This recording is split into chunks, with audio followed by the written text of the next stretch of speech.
Sir new guides की delivery परसों तक हो जाएगी। सर हमें ना ऑनलाइन ट्यूटोरियल्स के साथ भी टाइप करना चाहिए, इससे हमारे स्टूडेंट्स को हेल्प मिलेगी। हाँ जोगिंदर, जरूर करना चाहिए, पर फिर फीस भी तो बढ़ानी पड़ेगी। सर फीस बढ़ाने के बजाय हम बैचेस बढ़ा सकते हैं। क्लासेस बढ़ेंगे तो स्टूडेंट्स बढ़ेंगे, तो रिकवर हो जाएगा। इस बैच के खत्म होने से पहले हम नया बैच शुरू नहीं कर सकते, और फिर क्लासेस बढ़ाने के बाद भी तो फीस बढ़ानी पड़ेगी ना, वरना कोई मतलब नहीं है। देखो, हम इन स्टूडेंट्स को बैंक एग्जाम के लिए तैयार करते हैं, जिससे ये जॉब लेके सारी जिंदगी पैसा कमाते हैं, इसलिए थोड़ी एक्स्ट्रा फीस तो भर ही सकते हैं नहीं? हाँ सर, बात तो सही है। सर अगर आप फीस बढ़ा ही रहे हैं तो स्टाफ की सैलरी भी बढ़ा दीजिए। चलो अभी चलते हैं, लेट हो रहा है। Yes sir. गीता, जी सर। तुम साथ चल रही हो या बाद में लॉक करके आओगी? नहीं सर, चल रही हूँ, बस हो गया।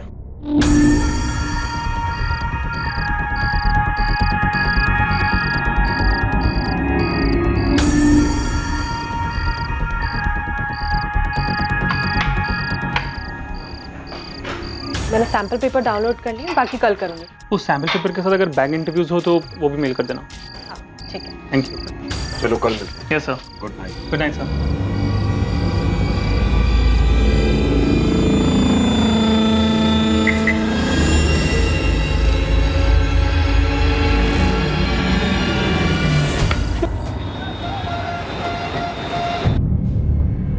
The number you have called is currently switched off. माँ, आप खाना खा लो। वैभव का फोन नहीं लग रहा है। 9:30 बज गए। अब तक तो वैभव को आ जाना चाहिए था। कहाँ रह गया होगा? पता नहीं माँ, ट्राई तो करी हूँ लेकिन फोन लग नहीं रहा। शायद जोगिंदर के साथ कहीं गए होंगे, नेटवर्क इशू होगा। 10 मिनट और इंतजार कर लेते। कहाँ हैं आप वैभव? मैं और माँ आपका खाने पर इंतजार कर रहे हैं।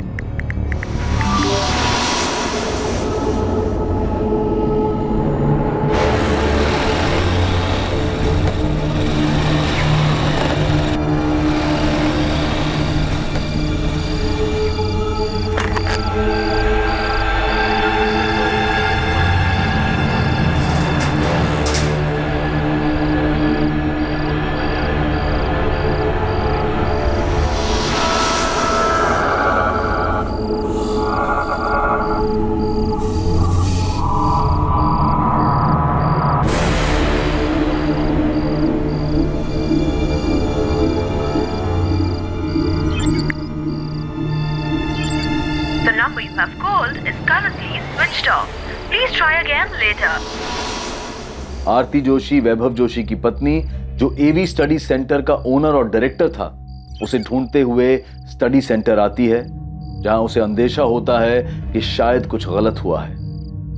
आरती घर वापस जाकर सेंटर के मेन गेट की डुप्लीकेट चाबी लेकर वापस आती है और दरवाजा खोलती है। स्टडी सेंटर के अंदर जिन हालात से उसका सामना होने वाला था वो बेहद चौंकाने वाले थे।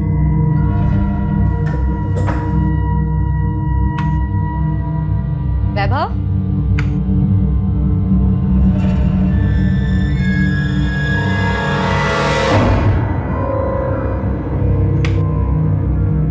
वैभव,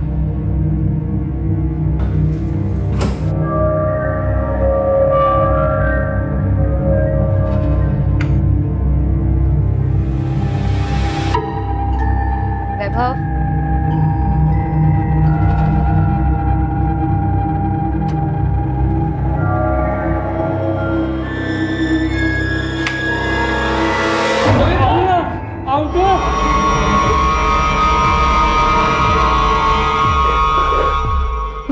वैभव, वैभव कहाँ है?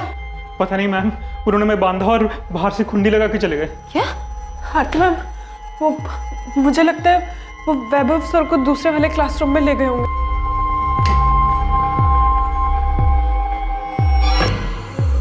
जोगिंदर, गीता, क्या क्या हुआ है यहाँ? ये सब किसने किया? मैम वो 3 लोग थे, तीनों के पास गन्स थे। हम सेंटर से निकल ही रहे थे कि अचानक वो लोग जबरदस्ती हम तीनों को अंदर ले आए। उनमें से 2 लोगों ने मुझे और गीता को क्लासरूम 1 में बांधा और वो तीसरा आदमी वैभव सर को अपने साथ ले गए। ये लोग वैभव को कहाँ ले गए होंगे? मैम हमें नहीं पता वो वैभव सर को कहाँ ले गए, या उनके साथ क्या किया? हमें दूसरे कमरे में बंद करके बाहर से कड़ी लगाकर चले गए। वो 3 थे, उनमें से 2 हमें क्लासरूम में लेकर गए और बांध दिया। उसके बाद वो तीसरा आदमी भी वहाँ। तुम्हें उन तीनों की शक्लें याद हैं? शक्ल दिखी ही नहीं, उन तीनों का चेहरा कपड़ों से ढका हुआ था। वैभव कहाँ है? कहाँ ले गए वो लोग उन्हें? आरती मैम, हमें नहीं पता वैभव सर कहाँ है। गीता, तुम्हारे साथ कोई सेक्सुअल असॉल्ट, कोई जोर जबरदस्ती की उन्होंने? होगा, पर ऐसा कुछ नहीं हुआ। हमारे लास्ट बैच की क्लास 7:30 बजे खत्म हुई थी। वैभव सर और मैं बैच और क्लासेस को लेकर कुछ नए एडिशनल मटेरियल के बारे में बात कर रहे थे। सर, मैंने भी अपनी लास्ट क्लास खत्म की और फिर हम तीनों घर जाने के लिए निकले। गीता, जोगिंदर, आप दोनों यहाँ पे पढ़ाते हैं? Yes sir. फिर क्या हुआ? सर फिर वैभव सर और गीता कार की तरफ गए और मैं बाहर निकलकर गेट खोलने गया, और सर जैसे ही मैंने गेट खोला और टर्न किया तो तभी अचानक से वो तीनों हाथ में गन लिए, चेहरा ढके हुए, और हमें गन पॉइंट पर जबरदस्ती सर अंदर की तरफ ले गए। और सर उन्होंने जबरदस्ती वैभव सर से सेंटर का लॉक खुलवाया। सर वो लोग हमें यहाँ से क्लासरूम की तरफ लेकर गए थे। उन तीनों में से एक आदमी जो बाकी दोनों को ऑर्डर दे रहा था, उसने उन दोनों को हमें इस कमरे में बंद करने को कहा। मुझे वैभव की चिंता हो रही है। पता नहीं ये लोग कौन है, क्या चाहते हैं। ये तो आप ही लोगों को बताना होगा कि वो लोग कौन हो सकते हैं। सर, डायरेक्टर केबिन बैग मिला है, इसमें 3 मोबाइल में। मैम, ये फोन तो मेरा है। और मैम, ये फोन मेरा है। ये फोन तो वैभव का है। आरती जी, आपके कोचिंग सेंटर में कहीं सीसीटीवी लगा? नहीं सर।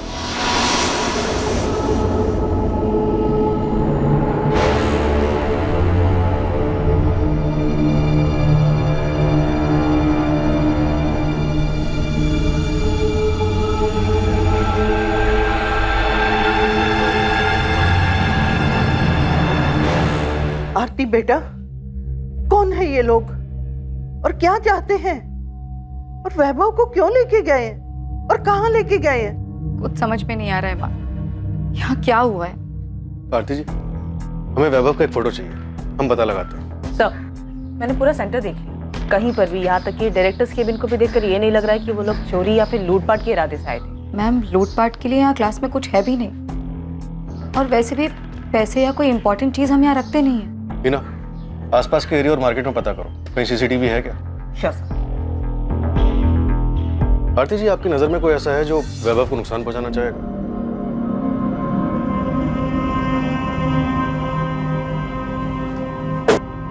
आरती जी, हमने जोगिंदर और गीता से 3 बार पूछताछ की। उनके बयान से यही सामने आया है कि वो तीनों नकाबपोश आपके पति वैभव जोशी के लिए आए थे। लेकिन क्यों? वो लोग मेरे पति वैभव को ही क्यों ले गए? सर, वैभव की किसी से क्या दुश्मनी हो सकती है? 5 साल से कोचिंग क्लासेस चला रहा है, पढ़ाने का काम करता है, बिल्कुल सीधी सादी जिंदगी है उसकी। पर मोहन जी, आपके जीजा वैभव जोशी की सीधी सादी जिंदगी में कुछ तो टेढ़ा हुआ होगा। जो 11 अगस्त की रात को 3 बंदूकधारी बंदूक की नोक पर उन्हें उठाकर ले गए, उनका मोबाइल पीछे छोड़ गए, इतनी प्लानिंग के पीछे कोई तो वजह होगी। सर, मुझे तो कुछ नहीं पता। आरती, उन्होंने तुम्हें कुछ बताया था? नहीं भैया, मुझे उन्होंने कुछ नहीं बताया था ऐसा। और इनफैक्ट आप माँ जी से भी पूछ सकते हैं, उन्हें भी कुछ नहीं पता। पर आरती जी, कुछ तो है, क्योंकि जो 3 लोग आए थे वो ऐसे नहीं आए थे, वो पूरी प्लानिंग के साथ आए थे। प्लीज आप लोग मेरे पति को ढूंढिए। मीनाक्षी जी, आपका और आरती जी का फोन सर्वेलेंस पे डाल दिया, लैंडलाइन फोन भी टैप किया जा रहा है। फिर आरती का कॉल आते ही हम उन लोगों तक पहुंचेंगे और वैभव को सही सलामत वापस लेकर आने की पूरी कोशिश करेंगे। पर वैभव को कौन किडनैप करेगा और क्यों? वैभव को कभी किसी से कोई धमकी मिली, कोई दुश्मनी या फिर कोई झगड़ा? नहीं, वैभव ने ऐसा मुझे कुछ नहीं बताया। पार्वती जी, किशोर जी, आप तो उसकी बहन और जीजा हैं, क्या वैभव ने कभी कुछ शेयर नहीं किया? हमें इस बारे में कुछ भी नहीं पता, और भैया ने हमें कभी बताया भी नहीं इस बारे में कुछ। हो सकता है आरती भाभी को कुछ बताया हो। इस बारे में वो भी कुछ नहीं जानता। सर, मैंने कोचिंग क्लास के आसपास का एरिया, पूरा मार्केट छान मारा, यहाँ कहीं भी सीसीटीवी नहीं मिला, और यहाँ कोई एटीएम भी नहीं है कि उसके सीसीटीवी से हमें कुछ मिल जाता। पहली बार आरती 10:45 पौने 11 बजे सेंटर पर आई, फिर चाबी लेकर 11 बजे दोबारा आई, तो मतलब वो 11 बजे से पहले ही वैभव को ले गए होंगे। आसपास के लोगों से, दुकानदार से पता किया? सर, मैंने मार्केट के लगभग सभी दुकान वालों को वैभव की फोटो दिखाई, सबका यही कहना है कि किसी ने कोई खास ध्यान नहीं दिया। 9-10 बजे तक लगभग सभी दुकानें बंद भी हो जाती हैं। उसके बाद वो लोग वैभव को कहीं लेके गए होंगे तो ज्यादा लोग रास्ते पर रहे नहीं होंगे। ठीक है, सेंटर के लोगों से बात करनी पड़ेगी। इस कोचिंग सेंटर में कुछ तो अजीब हुआ। 11 अगस्त की घटना निश्चित तौर पर एक ऐसे हैरतअंगेज जुर्म की तरफ इशारा कर रही थी जहां 3 हथियारबंद नकाबपोशों ने हमला तो किया, लेकिन जोगिंदर और गीता को बिना नुकसान पहुंचाए सिर्फ वैभव जोशी को साथ लेकर फरार हो गए। यह घटना क्या वाकई किडनैपिंग की थी या सिर्फ वैभव जोशी को चोट पहुंचाने की एक सोची समझी साजिश? अरविंद, 5 साल पहले जब ये कोचिंग सेंटर खुला था, आप तब से यहाँ पर काम कर रहे हैं? जी। तब तो आप सब कुछ जानते होंगे, सेंटर को, सेंटर के लोगों को। जी सर, मैं यहाँ पे सबसे पुराना हूँ। तब तो आप ये भी जानते होंगे कि जो कुछ भी हुआ है वो अचानक नहीं हो सकता। मैं भी कुछ ऐसे ही सोच रहा था सर। ऐसा कुछ मतलब सर, मैं और जोगिंदर भी यही बात कर रहे थे कि उन लोगों ने वैभव सर को ही क्यों चुना। साथ में जोगिंदर और गीता भी तो थे। करेक्ट। पर हम वैभव की माँ मीनाक्षी जी और उनकी बीवी आरती दोनों के मोबाइल के साथ साथ लैंडलाइन भी टैप कर रहे हैं। अभी तक फिरौती का कोई कॉल नहीं आया कि ये किडनैपिंग पैसों के लिए तो नहीं हुई, माजरा कुछ और। आपको क्या लगता है? मुझे भी ऐसे लगा था सर जब मैंने जोगिंदर से बात की थी। अरविंद, एक सेकंड के लिए तो लगा कि वो लोग मुझे मार देंगे, और जिस तरह से वो गीता को देख रहे थे लगा कि बहुत गलत होने वाला है। वो 3 लोग आए और सिर्फ वैभव सर को ले गए। तुम दोनों को कुछ नहीं किया, ऐसे ही छोड़ दिया। तो आपको जोगिंदर को क्या लगता है, कौन कर सकता है? किसी पे शक? एक्चुअली वो गीता और वैभव सर का दोनों का अफेयर है? यस सर, मैंने खुद देखा।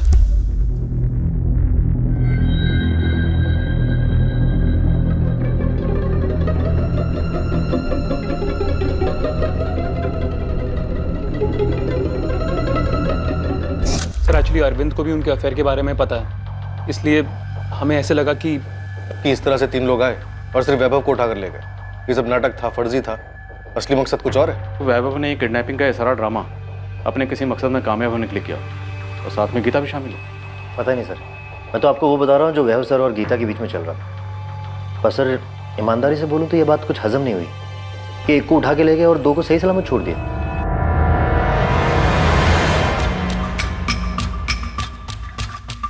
हम वैभव और गीता के कॉल रिकॉर्ड्स देख रहे हैं कि क्या उन्होंने किसी हिस्ट्री शीटर को हायर किया था ऐसा कुछ करने के लिए। बाकी तो अपने लेवल पे पता कर। ठीक है सर, मैं अपना नेटवर्क काम पे लगा देता हूँ। बाकी अगर ये अंदर की मिली भगत है तो मुझे लगता नहीं कि किसी हिस्ट्री शीटर को ये काम दिया होगा, बल्कि 99.9% बोल सकता हूँ कि गन भी नकली होंगी। अपनी थ्योरी लगाना बंद कर उस्मान, और जो बोला है वो पता कर कि क्या ऐसा कुछ कोई ड्रामा था, और इस ड्रामे को खेलने के लिए क्या किसी हिस्ट्री शीटर को हायर किया गया था।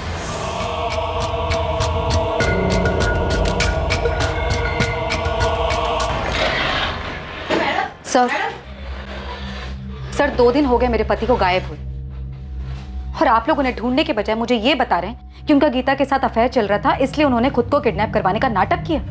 आरती जी, हम ये नहीं कह रहे हैं कि ऐसा ही हुआ है, लेकिन जो हुआ है उस पर यकीन नहीं किया जा सकता। अभी तक फिरौती का कोई कॉल नहीं है, तो वैभव को अपने साथ क्यों लेकर गए? सर ये पता लगाने का काम आप लोगों का है। आप लोग उन्हें ढूंढ नहीं पा रहे इसलिए कहानी बना रहे। आपको इन बातों पर विश्वास हो रहा होगा, लेकिन मुझे नहीं है। मेरी और वैभव की शादी को 6 साल हो चुके हैं। वो इंस्टीट्यूट हमारा सपना है, हमने मिलकर शुरू किया था।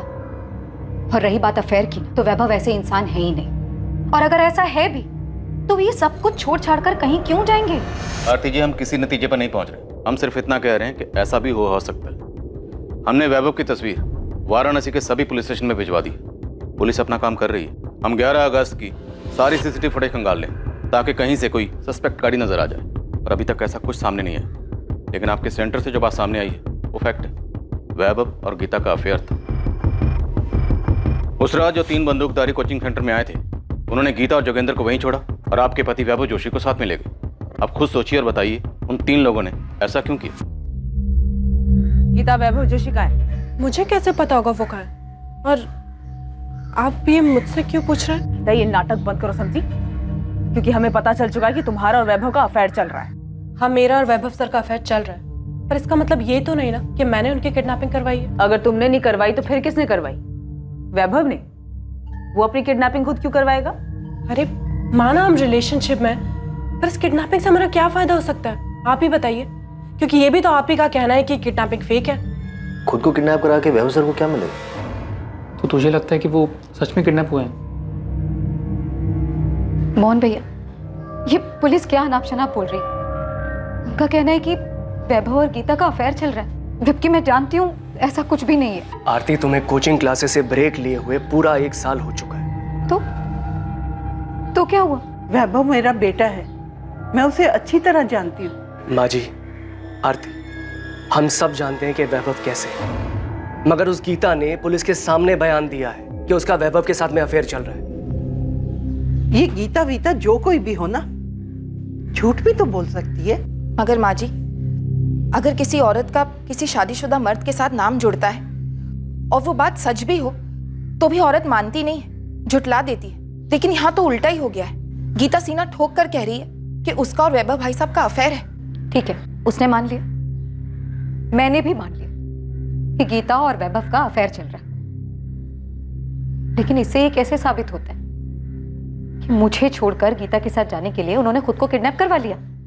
क्यों? अब भी आप यही कहेंगे कि आपको नहीं पता वैभव कहाँ है? हाँ हाँ हाँ, और कैसे कहूँ, कितनी बार कहूँ आपसे? मैं सिर्फ कह नहीं रही हूँ, मुझे सच में नहीं पता वैभव सर कहाँ है। ठीक है, अभी आप जा सकती हैं, लेकिन सिर्फ यहाँ से, वाराणसी से बाहर नहीं, क्योंकि अब तो आपको पता है ना कि हमें पता है कि आपके और वैभव के बीच में क्या चल रहा है। सर 4 दिन हो गए गीता और वैभव के कॉल रिकॉर्ड छानते हुए, लेकिन ऐसा कुछ नहीं मिला जिससे लगे कि ये दोनों ऐसी कोई प्लानिंग कर रहे थे। देखा जाए तो आरती का पॉइंट तो सही है। इस तरह खुद को किडनैप करवा के वैभव को क्या हासिल होगा? उसके बैंक अकाउंट तक आरती के साथ ज्वाइंट में है। एक पैसा इधर से इधर नहीं हुआ। बात तो सही है सर, वैभव ऐसा क्यों करेगा? कोचिंग क्लासेस खोलना उसका सपना था। एग्जैक्टली, वही तो पॉइंट। हेलो, आपको अंदाजा है हमारे देश में कितने लोग बेरोजगार हैं? कौन बोल रहा? देश में फैली बेरोजगारी का अंदाजा है कुछ? पहले तुम बताओ, तुम बोल कौन रहे हो? मैं वो हूँ जिसका कोई चेहरा नहीं है, उन लाखों करोड़ों में से एक बेरोजगार जो एक नौकरी पाने के लिए दर दर ठोकरें खा रहा है। तुम ये बताओ कि मुझसे क्या चाहते हो? 1 साल की कोचिंग की फीस 60,000 रुपये, 40,000 रुपये ऊपर से नौकरी दिलवाने की गारंटी के। कितने हुए? पूरे 1 लाख रुपए। मैं अकेला नहीं हूँ जिसने 1 लाख रुपए भरे। 1 लाख भरने के बाद भी नौकरी नहीं है। क्या इस सब का वैभव जोशी के एवी कोचिंग सेंटर से कुछ लेना देना है? जब कोई बिना रोजगार भूखा मरता है ना, पूरे 1 लाख रुपए भर के, तब उसकी परेशानी किसी को नहीं दिखती, उसकी समस्या, उसकी मेहनत। पर अब मैं निश्चिंत हूँ, क्योंकि अब आपके पास भी एक परेशानी है, ये जानने की कि जिसने मुझे परेशान किया उसके साथ क्या हुआ, क्यों हुआ। हेलो हेलो, दिलीप, पता करो ये फोन कहाँ से है। पता करता हूँ सर।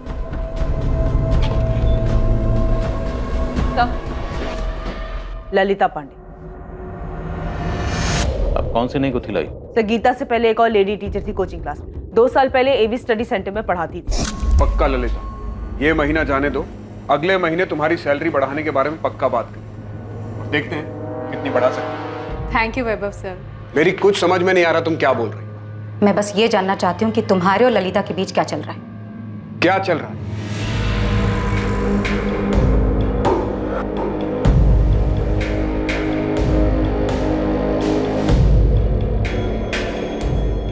मैम, ये वैभव सर ने दी। ये क्या है? अभी 3 महीने पहले ही तुमने 25% की हाइक दी थी ना उसे सैलरी में, और 50% देना चाहते हो? क्यों? क्योंकि वो डिजर्व करती है, अच्छी टीचर है, मेहनती है। मैं तो सोच रहा हूँ एक बैच और बढ़ा दूं। वो सुबह क्लास देने को तैयार है और हमारे पास स्टूडेंट्स भी हैं। हाँ, मॉर्निंग का बैच होगा तो तुम्हें भी जल्दी जाना पड़ेगा ना। बैच का बैच चलेगा और साइड बाय साइड तुम्हारी ऐश भी, है ना? आरती, तुम वैभव, तुम अच्छी तरह से जानते हो कि मैं एक सक्सेसफुल बैंकर रह चुकी हूँ। बिजनेस और उसकी बारीकियां ना अच्छी तरह से पकड़ लेती हूँ, और मुझे नजर आ रहा है कि मेरा बिजनेस और मेरी पर्सनल लाइफ ना दोनों कहाँ जा रहे हैं। तुम गलत सोच रही हो। मेरे और ललिता के बीच में ऐसा कुछ नहीं चल रहा। कुछ नहीं चल रहा है ना? ठीक है, तो कल जाकर ललिता से ना सामने सामने पूछ लेते हैं कि तुम दोनों के बीच क्या है और क्या नहीं। जहां एक तरफ गीता के साथ वैभव का अफेयर इस किडनैपिंग के पीछे की वजह दिखाई दे रहा था, वहीं दूसरी तरफ सामने आया एक अज्ञात फोन कॉल जिसमें नौकरी देने का झांसा देकर पैसे लेने की बात भी सामने आई। फिर अचानक ललिता नाम की महिला का खुलासा हुआ। ललिता 2 साल पहले एवी स्टडी सेंटर में पढ़ाती थी, जिसका वैभव के साथ अवैध संबंध था। क्या वैभव के अगवा होने के पीछे इन 3 कारणों में से कोई एक कारण था, या वजह कुछ और ही थी? तहकीकात के दौरान इस केस में अभी पुलिस के सामने कई चौंकाने वाले सच आने बाकी थे। पहले गीता, अब ललिता, योगेंद्र शर्मा, अरविंद कश्यप, वैभव जोशी के बारे में और क्या बताना बाकी? अब सब कुछ एक साथ बताओगे या आप भी किस्तों में बताओगे? नहीं सर, वो हमें बाद में लगा कि वैभव सर गीता के कारण खुद की किडनैपिंग क्यों कराएंगे, इससे उन्हें क्या मिलेगा, बल्कि जो है वो भी चला जाएगा। सब फिर याद आया कि 2 साल पहले जब वैभव सर का ललिता के साथ रिलेशन था, तब आरती मैम भी यहाँ काम करती थी, और जब आरती मैम को इन दोनों के बारे में पता चला तो उन्होंने तमाशा किया और बहुत बेइज्जती करके ललिता को कोचिंग सेंटर से निकाल दिया था। चल रेजिग्नेशन दे और निकल जाए यहाँ से। दोबारा ना अपनी शक्ल मत दिखाना मुझे। आरती पहले लेकिन मेरी बात तो सुनो। लेकिन कुछ नहीं। क्या बात सुनो तेरी? हाँ, अपनी नौटंकी की दुकानदारी उठा और दफा हो जाए यहाँ से। अगर मैं जाने से मना कर दूं तो? मना करके तो देख, ऐसी हालत करूंगी ना तेरी तो सोच भी नहीं सकती। धमकी नहीं दे रही हूं, सच बोल रही हूं। मैं और वैभव पति पत्नी है। तेरी तरह हर किसी का पैसा देखकर ना मुंह नहीं मारते फिरते हम लोग। निकल जा यहाँ से, वरना तेरे बाल खींचकर घसीटते हुए तुझे धक्के मार कर निकालूंगी यहाँ से। Get out! और सर फिर हमें लगा कि अगर वैभव सर को सच में किसी ने किडनैप किया है तो वो कौन हो सकता है और क्यों? फिर हमें ललिता का ध्यान आया सर ललिता इतनी आसानी से अपनी बेइज्जती भूलने वालों में से नहीं थी, और जिस तरह उस दिन वो कोचिंग सेंटर से गुस्से में रोते हुए निकली थी सर, हमें लगा कि। तो आप लोगों को लगा कि वैभव जोशी को गीता ने नहीं, ललिता ने किडनैप करवाया होगा। तुमको सबूत चाहिए? सबूत नहीं, बस कंफर्म कर रही हूँ कि काम हुआ या नहीं। तुमने उसे ठिकाने लगा दिया? हाँ, लगा दिया। पक्का? तुमने ये काम किसी और पे तो नहीं छोड़ा? नहीं, मैंने खुद किया है। तुमको हम पे भरोसा नहीं है क्या? यकीन करो, हमने काम पूरा कर दिया। तुमको डरने की जरूरत नहीं, सब ठीक से हुआ है। कहाँ रहती है ललिता? सर इलाहाबाद। उसका फोन नंबर, एड्रेस सब लिखो, और उसकी फोटो भी चाहिए। सर, एक बुरी खबर है। इलाहाबाद के Azad Nagar police station area में एक डेड बॉडी मिली। और वो डेड बॉडी वैभव जोशी की है? जी सर। मतलब ये झूठा किडनैपिंग का नाटक नहीं था? जोगिंदर और गीता की तरह इसके भी हाथ और मुंह बांधा गया था? Yes sir. सब आजाद नगर पुलिस स्टेशन हमें बॉडी हैंडओवर कर रही है। 14 वार किए गए, इतनी बेरहमी से। इस बेरहमी की कोई तो वजह होगी। अगर उन्होंने उसे मारना ही था तो कोचिंग सेंटर में क्यों नहीं मारा? 3 घंटे का रास्ता तय करके इस तरह इलाहाबाद क्यों लेकर गए? हत्यारे वैभव को अगवा कर कत्ल करने के मकसद से ही आए थे, लेकिन इस जुर्म को अंजाम देने वाले अपराधी से पुलिस की इन्वेस्टिगेटिंग टीम ना सिर्फ अनजान थी बल्कि कोसों दूर थी। वैभव जोशी की जिंदगी से जुड़े कई और पक्ष अब पुलिस के सामने आने वाले थे।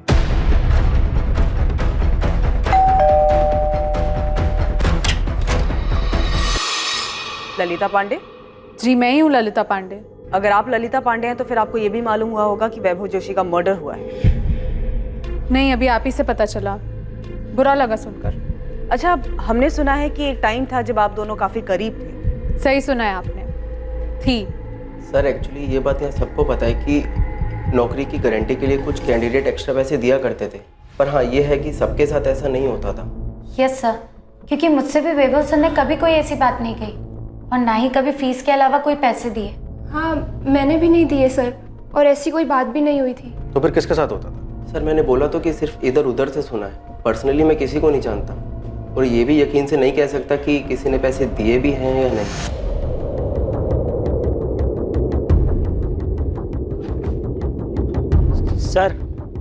सर मुझे कुछ बताना था आपको। वो तो मैं तुम्हारी शक्ल देखते समझ गया।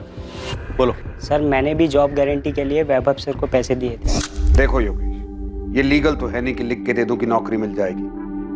हाँ, जबान दे सकता हूँ कि नौकरी मिल जाएगी। अब भरोसा कर सकते हो तो ठीक है, नहीं तो कोई बात नहीं। सर भरोसा है सर मैं पैसे भी दे दूंगा, पर नौकरी तो मिल जाएगी ना सर मुझे नौकरी की बहुत जरूरत है। अरे नौकरी की जरूरत किसको नहीं है?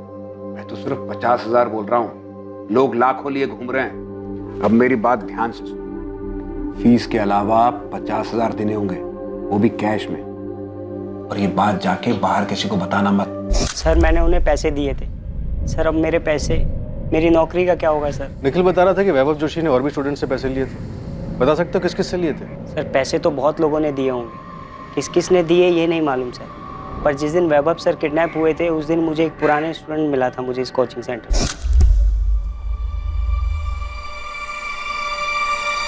तुम एवी स्टडी सेंटर में हो? हाँ। नौकरी की गारंटी के लिए पैसे दिए हो? दिए हो तभी इतने परेशान दिख रहे हो इनके गायब होने से। आपको कैसे मालूम कि मैंने पैसे दिए हुए? तुम अकेले नहीं हो जिसे नौकरी का जासा डालकर ये कमीना पैसा लिया है। अरे ऐसा मत बोलो भाई, मैंने पूरे 50,000 रुपए दिए। 40 से 50 का डाला? 50,000 तो डूब गए, ना नौकरी मिलेगी और ना ही पैसा। क्या पता, शायद वैभव जोशी भी कभी ना मिले। उसने कहा था कि वैभव जोशी नहीं मिलेगा। हाँ सर, कुछ ऐसा ही बोला था उसने। कौन था ये लड़का? कौन था ये तो नहीं मालूम सर, ना मैंने उसे नाम पूछा ना उसने बताया कुछ। इसी कोचिंग क्लास में आता था वो? मैंने उसे देखा तो नहीं कभी, पर कभी तो आया होगा ना सर, तभी तो उसको मालूम है कि वैभव सर नौकरी की गारंटी के लिए पैसे लेते हो। दिलीप, आज से लेकर पिछले 5 साल तक एवी कोचिंग सेंटर के जितने भी स्टूडेंट्स हैं सबकी डिटेल निकलवा। Yes sir. मैं भी एडमिन ऑफिस से डिटेल्स निकलवाता हूँ, वहाँ पता चल जाएगा कि लड़का कौन था जो योगेश से मिला था। तब तक मैं आरती से मिलता हूँ। अगर वैभव जोशी नौकरी देने के नाम पर झांसा देने वाला कोई रैकेट चला रहा था तो उसकी बीवी आरती को तो पता ही होगा। Right sir.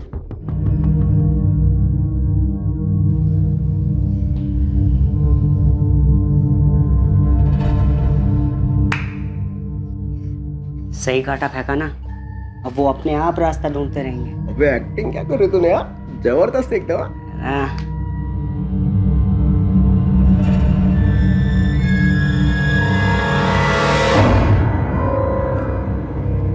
सीधा सीधा मेरा नाम आगे करना जरूरी था क्या? समझो जरा, तुम्हारी बात निकली तभी तो ललिता तक गई। लेकिन मैं ललिता नहीं हूँ, ना ही मैं चाहती हूँ जैसा उसके साथ हुआ वैसा मेरे साथ भी। मैं सबके सामने तमाशा बन गई थी, और मेरे और आरती के बीच में जो भी हुआ उसमें भी मेरा ही तमाशा बना। और सबसे बढ़कर वैभव, उसने भी हमारे रिलेशन को तमाशा बनाकर रख दिया था।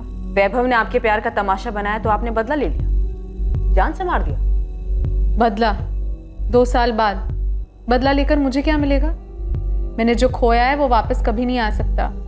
प्यार करती थी मैं वैभव से, शादी करना चाहती थी उससे। अगर तुम आरती को छोड़ दोगे तो उसकी सारी बदतमीजियों का जवाब मिल जाएगा उसे।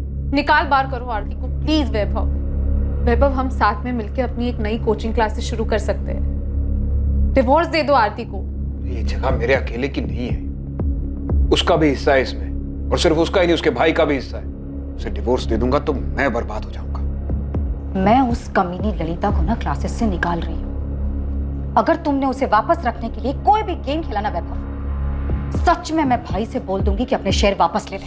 मैंने भी अपनी सारी ज्वेलरी, अपनी सारी मेहनत की कमाई, सब कुछ लगा दिया इस जगह को खरीदने के लिए। ललिता को मैं निकाल रही हूँ, और उसे वापस रखने के लिए अगर कोई भी चाल चली ना तुमने, तो ये जितना भी कुछ है ना सब छीन लूंगी, बर्बाद कर दूंगी तुम्हें। तुम तो बहुत ही घटिया आदमी निकले, कायर किस्म के। प्यार नाम की कोई चीज नहीं है तुम्हें। प्यार तो क्या, तुम्हारे अंदर विल पावर तक नहीं है कि तुम अपने भरोसे, अपने दम पर मेरे साथ अपनी एक नई कोचिंग क्लासेस खड़ी कर सको। तुम्हें जो समझना है समझो, लेकिन अच्छा यही है कि तुम चली जाओ यहां से। मैंने इतनी मेहनत के साथ ये सब कुछ खड़ा किया है, मैं इसे खो नहीं सकता, नहीं छोड़ सकता इसे। तब सच में मेरा मन किया कि मैं मार दूं उसे भी और उस आरती को। वैभव तो मर चुका है, अब किसकी बारी है? आरती की। तब तो आप आरती के बारे में भी इतनी छानबीन करेंगे ना जितनी मेरे बारे में की है। ललिता, हमें आदत है लोगों को एक दूसरे पे इल्जाम लगाते देखने सुनने की। इल्जाम नहीं लगा रही हूँ, सीरियसली पूछ रही हूँ। आपको क्या लगता है आरती अपने पति का मर्डर नहीं करवा सकती?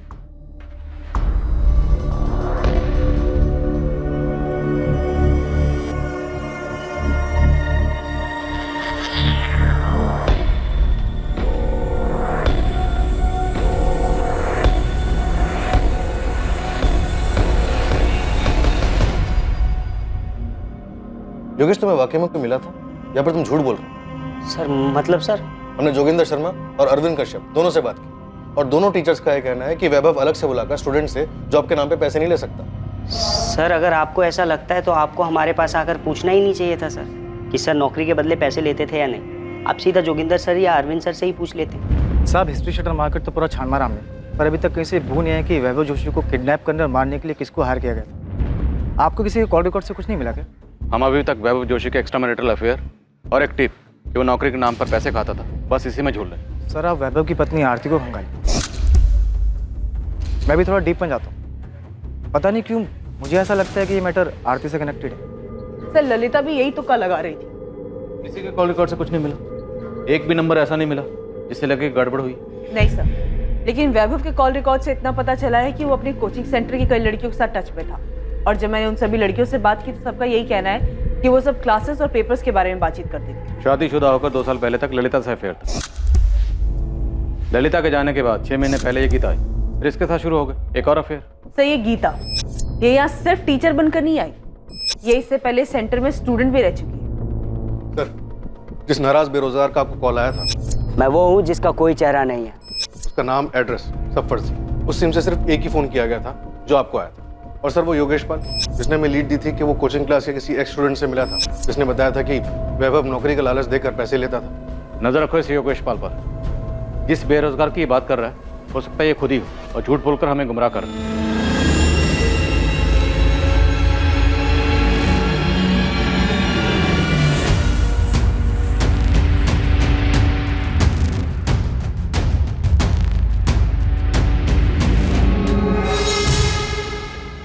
तो आप ये कहना चाहती हैं कि आरती ने खुद मेरे बेटे अपने पति को मार डाला? देखिए अभी तक ऐसा कुछ सामने तो नहीं आया है कि किसने किया है, आपकी बहू आरती ने या किसी और ने। क्या लगता है आपको, आपकी बहू आरती ऐसा कुछ कर सकती है? किशोर, वैभव आपका काफी अच्छा दोस्त था। जी सर, हम दोनों एक दूसरे के बहुत करीब थे। जीजा साले कम दोस्त ज्यादा थे। पार्वती जी, आपको क्या लगता है कौन मार सकता है वैभव? क्योंकि हमें अभी तक कोई भी खास सुराग नहीं मिला कि आरती का हाथ हो सकता है वैभव को मरवाने में। हाँ सर, मुझे पता था वैभव स्टूडेंट्स को चीट कर रहे थे, जॉब का प्रॉमिस करके उनसे कैश लेते थे। ऐसे एक नाराज स्टूडेंट का फोन आया था मुझे। कोई भी नाराज होगा। और ये सब तब शुरू हुआ था जब मैंने अर्थराइटिस की वजह से क्लासेस से ब्रेक लिया था। और उस एक साल में वैभव बहुत बदल गए थे। वो सिर्फ बेईमान ही नहीं हुए थे, बल्कि काम को लेकर अपने सारे एथिक्स, रिस्पॉन्सिबिलिटीज सब भूल गए थे। हमारी शादी को 1 ही साल हुआ था, तो हमने सोचा कि मिलकर क्लासेस स्टार्ट करेंगे, उसे एक अच्छा इंस्टीट्यूट बनाएंगे। उसके लिए हमने मेहनत की सारी कमाई, सारी सेविंग सब लगा दी, लेकिन वैभव ने सब बर्बाद कर दिया। वैभव का मर्डर आपने किया? क्या? ये आप क्या कह रहे? मैं उनका मर्डर क्यों करूंगी? मैं जानती हूँ कि वो बेईमान हो गए थे, गलत चीजों में पड़ गए थे, अफेयर शुरू हो गए थे उनके, वो स्टूडेंट्स को चीट कर रहे थे, लेकिन फिर भी उनका मर्डर करके मुझे क्या मिलेगा? ये आपके कॉल रिकॉर्ड्स। इन कॉल रिकॉर्ड्स के मुताबिक आपके और आपके भाई मोहन के बीच में अचानक से बहुत ज्यादा बातें होने लगी, जो कि पहले नहीं होती थी। सर, मेरे भैया कोचिंग क्लासेस में शेयर होल्डर हैं और क्लास शुरू करने के लिए ना अच्छे खासे पैसों की जरूरत होती है, तो बस उन्होंने शुरू में एज साइलेंट पार्टनर हमारे साथ इन्वेस्ट किया। आरती जी, या तो आप मेरा सवाल समझे नहीं या फिर शायद समझना चाहती नहीं। मेरा सवाल यह है कि आप दोनों भाई बहन के बीच में अचानक से इतनी ज्यादा बातें क्यों होने लगी? सर, मोहन मेरे भाई है, मैं उनसे कभी भी बात कर सकती हूँ। और अर्थराइटिस की वजह से जो मैंने ब्रेक लिया था क्लास से, तो एडमिनिस्ट्रेटिव मैटर्स में मुझे उनकी हेल्प लगती थी। अच्छा ये बताइए कि अगर वैभव नहीं रहते तो कोचिंग सेंटर पर पूरा मालिकाना हक आपका और आपके भाई, आप दोनों का ही होगा ना?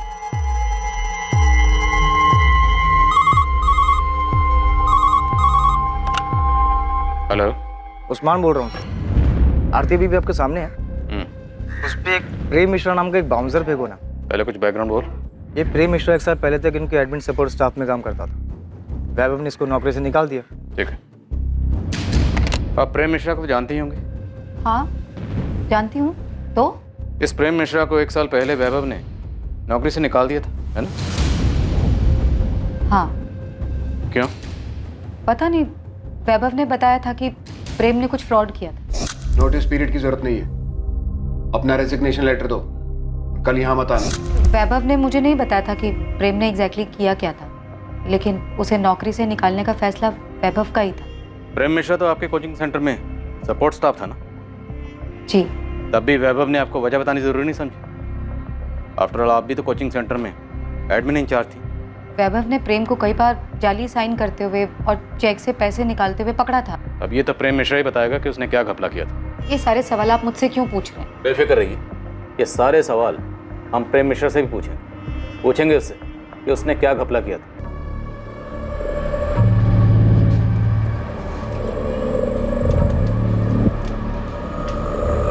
सर, मेरी टीम योगेश पाल पे नजर रख रही थी। योगेश पाल ही हमें प्रेम मिश्रा तक लेके गए।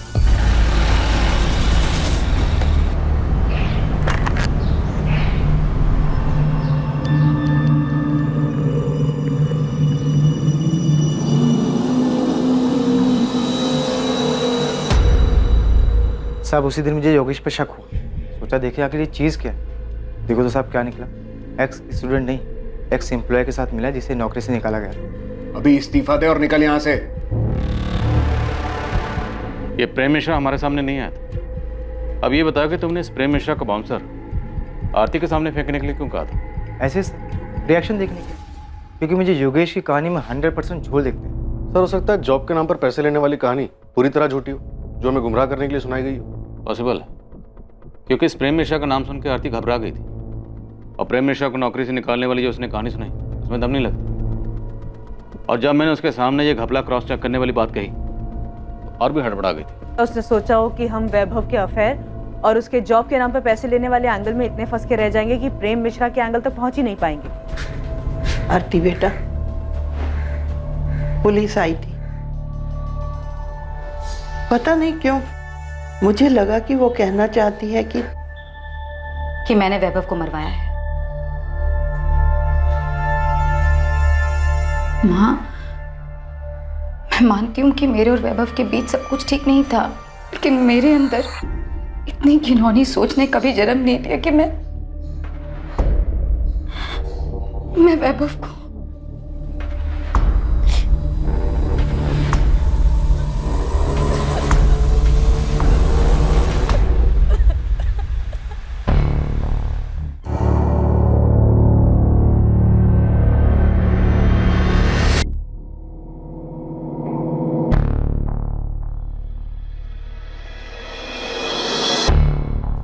मैडम ने आप लोग को बुलाया है।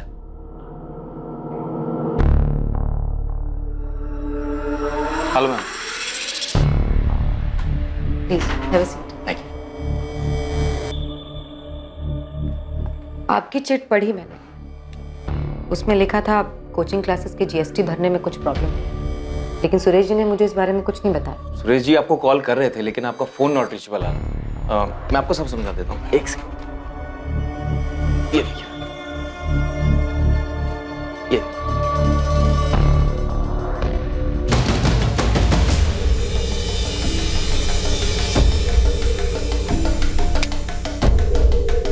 कहाँ? कोचिंग सेंटर में? कब? सर आपको वैभव जोशी याद है? हाँ, वो एवी कोचिंग सेंटर वाला ना? हाँ सर, उसकी बीवी आरती जोशी का मर्डर हो गया। कब? कहाँ? सर कोचिंग क्लासेस, उसके खुद के केबिन में। सर वीना क्राइम स्पॉट पर पहुंच रही है। ये आरती बेल पर बाहर थी? Yes sir. आप मुझ पर ये इल्जाम नहीं लगा सकते। हाँ, मैं मानती हूँ प्रेम के साथ मेरा अफेयर था, लेकिन ये अफेयर मैंने वैभव से बदला लेने के लिए किया था। आरती जोशी, बहुत हो गया, बहुत घुमा लिया, अब खेल खत्म। हमें पता है कि आपने प्रेम मिश्रा के साथ मिलकर ये सारी प्लानिंग की। मैंने कोई प्लानिंग नहीं की, किसी को नहीं मारा है।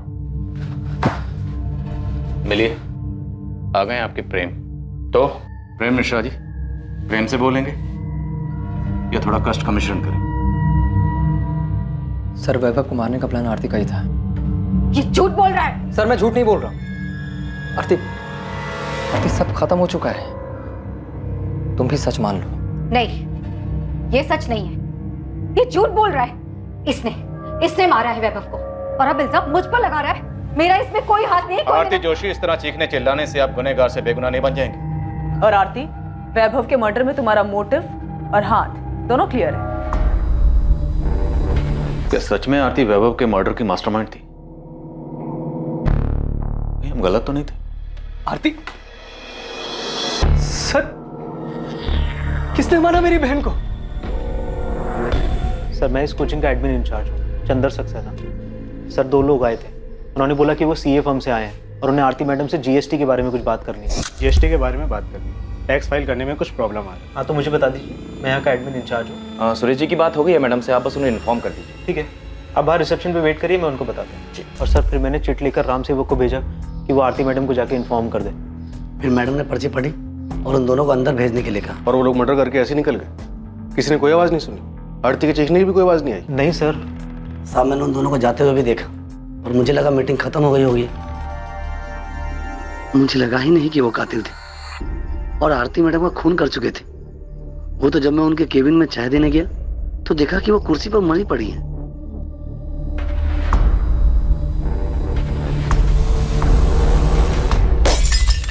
तुमने नहीं भेजा, पर तुम्हारी आरती से बात हुई थी ना कि जीएसटी को लेकर कुछ क्या? कोई बात नहीं हुई।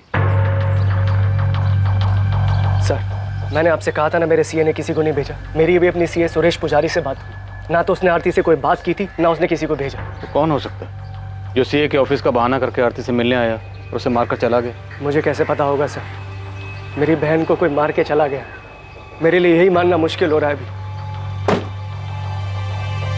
तो आरती 6 महीने पहले ही सेंट्रल जेल से बेल पे बाहर हुई और अब इसका मर्डर हो गया। सर शायद वैभव जोशी मर्डर केस की फाइल हमें वापस खोलनी चाहिए। ये प्रेम मिश्रा अभी भी जेल में ही है ना? यस सर, उसने बेल के लिए अप्लाई किया था पर कोर्ट ने रिजेक्ट कर दिया। वो अभी भी सजा काट रहा है। अरे मिश्रा, वो तेरी जोड़ीदार आरती जोशी, मर्डर हो गया उसका।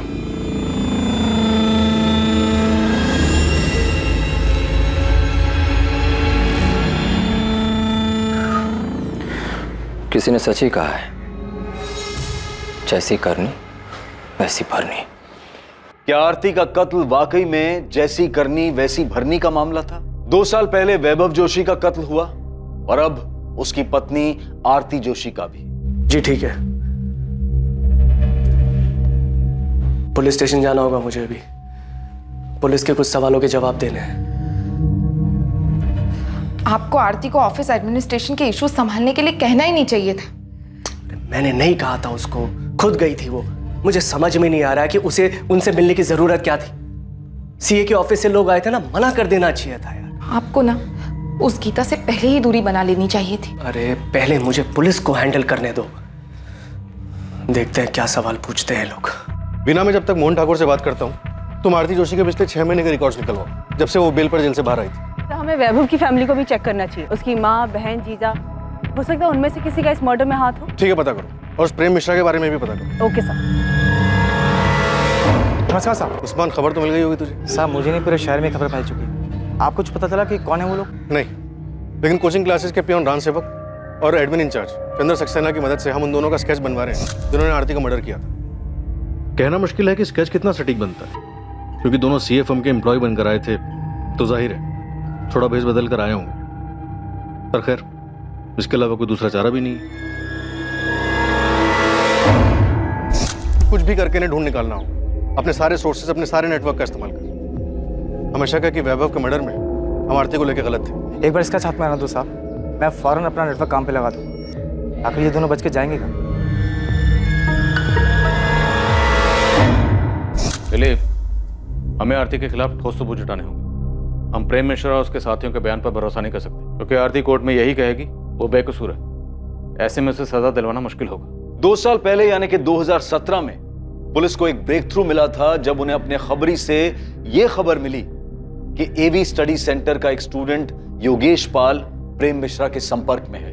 वो प्रेम मिश्रा जो कभी स्टडी सेंटर में काम करता था, आरती जोशी का एडमिनिस्ट्रेटिव डिपार्टमेंट में सहायक था और आरती के साथ उसका अफेयर भी था। ये सारी जानकारी पुलिस के लिए वैभव मर्डर केस में बहुत महत्वपूर्ण साबित होने वाली थी।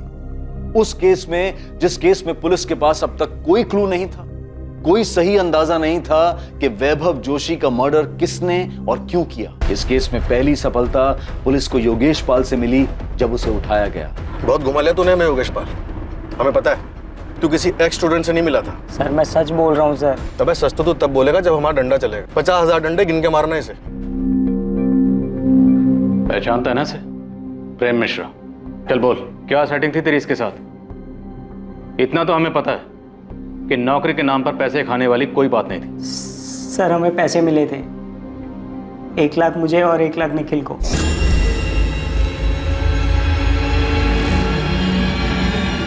किसने दिए थे? प्रेम मिश्रा ने? हाँ सर। तो मतलब ऐसा कोई एक्स स्टूडेंट था ही नहीं जिसे तू रेस्टोरेंट में मिला था? नहीं सर। पुलिस स्टेशन में जो फोन आया था वो किसने किया था?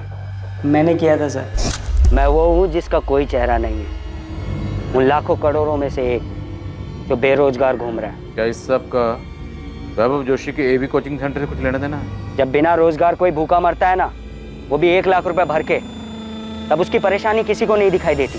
पर अब मैं निश्चिंत हूँ, क्योंकि अब आपके पास भी एक परेशानी है, ये जानने की कि जिसने मुझे परेशान किया उसके साथ क्या हुआ, क्यों हुआ। सर मैंने वैभव सर को नहीं मारा सर। सर मुझे और निखिल को 1-1 लाख रुपए मिले थे सर। सर उस दिन जब आप कोचिंग सेंटर आए थे ना सर, तो हमने पहले ही प्लान बना लिया था कि निखिल वो पैसे लेकर नौकरी देने वाली बात उठाएगा और मैं आपको वो पुराने स्टूडेंट की कहानी सुनाऊंगा। योगेश, तू पुलिस को फ़ोन करेगा। उसके बाद जब पुलिस पूछताछ के लिए स्टडी सेंटर आएगी तो निखिल तू पैसे लेकर के नौकरी देने वाली बात को हवा देगा। फिर तू पीछे से पुलिस के पास जाएगा और आग में घी डालेगा कि तुझे एक स्टूडेंट मिला था और उन्हें हिंट देगा कि वैभव को शायद उसी ने मारा।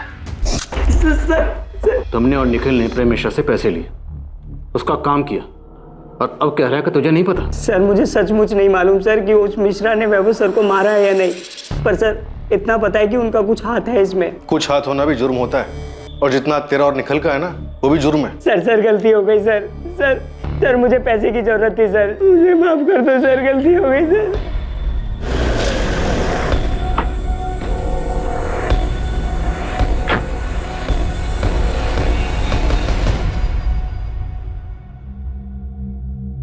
प्रेम मिश्रा। जी। योगेश पाल और निखिल कनौजिया हमारी कस्टडी में है। तुझे याद करके बहुत रो रहे हैं। चल। आरती, तुम्हें क्या लगा था कि हम कभी इस एंगल में जाएंगे ही नहीं, कि एक पत्नी अपने ही पति की किडनैपिंग और मर्डर की प्लानिंग कर सकती है? ये सब झूठ है, मैंने ऐसा कुछ नहीं किया। मैंने अपने आज तक के पुलिस के करियर में किसी भी मुजरिम को नहीं देखा कि अब एक बार में अपना जुर्म कबूल कर ले। सर वैभव को मारने का प्लान आरती का था। ये झूठ बोल रहा है। आरती सब खत्म हो चुका है, तुम भी सच मान लो। नहीं, ये सच नहीं है। इसने मारा है वैभव को और अब सारा झूठा इल्जाम मुझ पर लगा रहा है। मैंने कोई प्लानिंग, मैंने किसी को नहीं मारा है। आप लोग सब लोग मिलकर मुझे फंसाने की कोशिश कर रहे हैं। हाँ, ये झूठी कहानी बना रहे हैं आप लोग। अरे इसने मारा होगा वैभव को अपने या किसी और फायदे के लिए। प्रेम मिश्रा ने अपना जुर्म कबूल किया और अपने दोनों साथियों के नाम बताए, जिसके आधार पर पुलिस ने प्रकाश वर्मा को अरेस्ट किया। वैभव के कत्ल और किडनैपिंग में प्रेम का दूसरा साथी कमलेश जायसवाल भी पुलिस की गिरफ्त में था।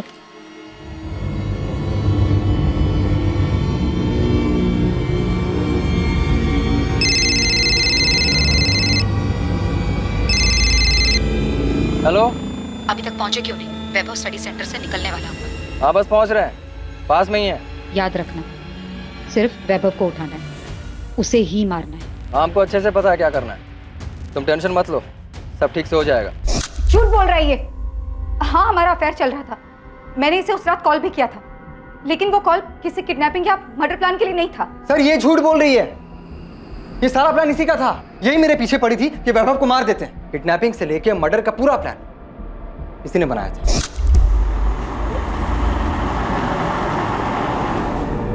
आरती के प्लान से अलग अगर कुछ हुआ था तो बस इतना कि ट्रैफिक की वजह से हम पहुंचने में थोड़ा लेट हो गए थे। जब हम पहुंचे तो वैभव गीता और जोगिंदर के साथ बाहर निकल रहा था।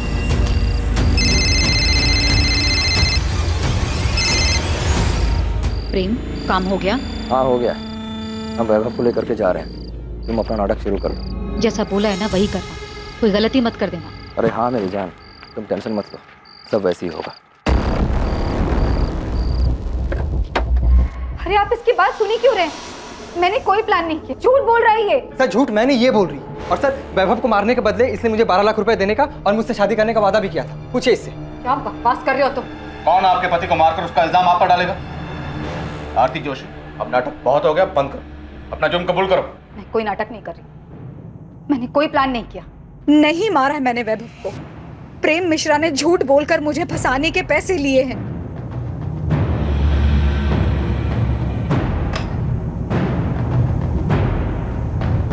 जी, ये मीनाक्षी जोशी जी से मिलना था हमें। उनका फोन नॉट रीचेबल आ रहा और घर पे भी ताला लगा है। मीनाक्षी जी तो ये कोठी 8 महीने पहले ही बेचकर चली गई हैं। अब उनके बेटे के साथ जो हुआ उसके बाद तो वो काफी टूट चुकी थी। यहाँ से कहाँ गई है वो? सुना है शायद अब वो वृद्धाश्रम में रह रही है। अब बेचारी करती भी तो क्या, अब उनका देखभाल करने वाला भी तो कोई नहीं बचा। आप बता सकती हैं कौन से वृद्धाश्रम में है वो? नाम तो नहीं पता, पर 80 घाट के आसपास ही है कहीं। अब आप उनकी बेटी पार्वती से पूछिएगा, शायद उसे पता होगा। अगर अब भी अपनी माँ की परवाह करती होगी तो। और कितना करेंगे? जितना कर सकते थे किया, बाकी हमारी भी तो जिंदगी है। घर है, गृहस्थी है, अपना देखें या दूसरों का करते फिरे। देखिए, वैभव के जाने के दुख से माँ जी अभी तक उबर नहीं पाई हैं। सारा दिन उसके बारे में सोचकर, उसे याद करके परेशान होती रहती हैं। अब आप खुद बताइए, जो चला गया उसके लिए कब तक अफसोस करते रहेंगे? पार्वती, वो तुम्हारी माँ है। हाँ, तो उन्हें भी तो समझना चाहिए ना। और वैसे भी वो हमेशा से वैभव भैया की माँ ज्यादा रही है। हमारी तो उन्हें सिर्फ मुसीबत में याद आती थी, लेकिन अब ना सब कुछ सही है। वो वहां खुश है और हम यहाँ पर खुश हैं। हमें ना तो उनसे और ना ही उनकी मुजरिम बहू आरती से कोई लेना देना है। अब लेना देना होगा भी नहीं, क्योंकि आरती का मर्डर हो गया। क्या? मर्डर कहाँ हुआ है? जेल में? उसकी कोचिंग क्लास में। आपको पता नहीं था वो बेल से बाहर आई हुई है? बेल पे बाहर आए या नरक में जाए, हमें कोई फर्क नहीं पड़ता। मेरे भाई को मार दिया, मेरी माँ को बेहाल करके छोड़ दिया, जिए या मरे बाहर में जाए, घर बेच दिया, सारा पैसा अपने पास रख लिया, मुझे एक फूटी कौड़ी तक नहीं दी। पार्वती, तुम्हारी माँ ने कोई शिकायत नहीं की। हम आरती के मर्डर के सिलसिले में आए थे। हाँ, तो यहाँ क्यों आई? जाइए, उसके भाई मोहन घर जाइए, आप जाना है तो। मुझे पहले शक था उसने अपनी बहन के साथ मिलकर मारा वैभव को, और अब ज्यादा लालच के चक्कर में आरती को ही मार दिया होगा।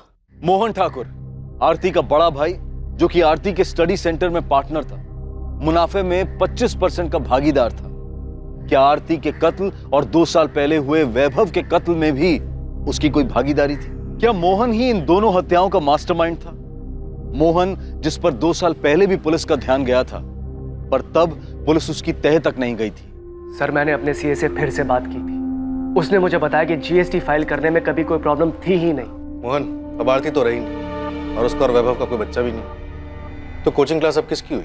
सर, मैं समझ रहा हूँ आप क्या कहना चाहते हैं, मगर आपको एक बात बता दूं कि जब आरती जेल में थी तो उसे बाहर निकालने के लिए मैंने अपना दिन रात एक कर दिया था सर। हाँ पता है, 11 लाख का बॉन्ड साइन किया था आरती के लिए। सर, सिर्फ उतना ही नहीं, बेल पर बाहर निकलने के बाद आरती हमारे साथ ही रही थी। उसके पास जाने के लिए कोई जगह नहीं थी। जाहिर सी बात है, वैभव की माँ तो उसे अपने साथ रखती नहीं, और हमने सुना है कि वैसे भी मीना। सही सुना तुमने, उन्होंने अपना घर बेच दिया और अब वृद्धाश्रम में रहती है। तो ऐसी हालत में मैंने ही उसे सहारा दिया था सर।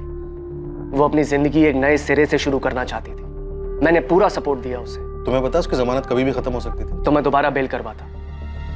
सर, वैभव के साथ शादी के बाद वो वैसी बहुत भुगत चुकी थी। अब आरती के मर्डर के बाद तो उसकी जमानत का मामला भी खत्म हो गया। तो पता लगाइए ना किसने मारा है आरती को, कि आरती के मर्डर में प्रेम मिश्रा का हाथ हो, या फिर वैभव की फैमिली ने बदला लेने के लिए आरती का मर्डर करवाया है। तुम्हें लगता है कि वैभव जोशी का मर्डर आरती ने करवाया था? सर, मुझे यकीन नहीं था। मैं बार बार आपसे कह रहा था कि आरती ऐसा नहीं कर सकती, और मैं क्या, आरती ने भी आपसे चीख चीख कर यही कहा था कि उसने अपने पति को नहीं मारा है। पहले आप ही लोगों ने कोर्ट में साबित किया कि आरती ने ही अपने पति को मारा है, फिर आप ही ने उसे सजा दिलवाई, और अब आप मुझसे पूछ रहे हैं कि आरती ने सही में अपने पति को मारा था। हम भी ये मानते हैं कि शायद उस केस में हमसे चूक हुई थी। कोई तो ऐसा एंगल था जिसकी तह तक हमें जाना चाहिए था। मोहन, मैंने कुछ लोगों को पड़ोसी से पूछताछ करते हुए देखा। सुषमा, आरती हमारे साथ में रहती, जाहिर सी बात है ये लोग पूछताछ करेंगे। मुझे बहुत डर लग रहा है। डर को अंदर रखो, चेहरे पे मत लेकर आना। वैसे ही इन लोगों को मुझ पे शक हो गया है। मैं नहीं चाहता कि तुम्हारी वजह से कोई मुसीबत खड़ी। अभी वो पुलिस वाला मुझसे यही पूछ रहा था कि मुझे यकीन है कि आरती ने ही वैभव को मारा है। क्या?